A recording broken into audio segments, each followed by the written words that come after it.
ભારતીય ક્રિકેટ ટીમના પૂર્વ કેપ્ટન મહેન્દ્રસિંહ ધોનીને ઝારખંડ હાઈકોર્ટે મંગળવારે નોટિસ ફટકારી છે. હાઈકોર્ટે ધોનીને તેના ભૂતપૂર્વ ભાગીદારો મિહિર દિવાકર અને સૌમ્ય દાસ દ્વારા દાખલ કરવામાં આવેલા કેસમાં નોટિસ મોકલવામાં આવી છે. તો કોર્ટે ધોનીને કોર્ટમાં આવીને આ મામલામાં પોતાનું સ્ટેન્ડ સ્પષ્ટ કરવા આદેશ આપ્યો છે.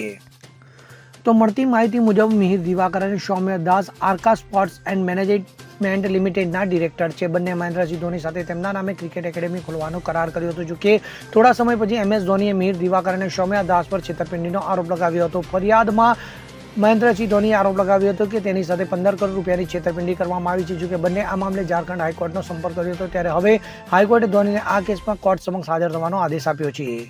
Bureau report CN24 news.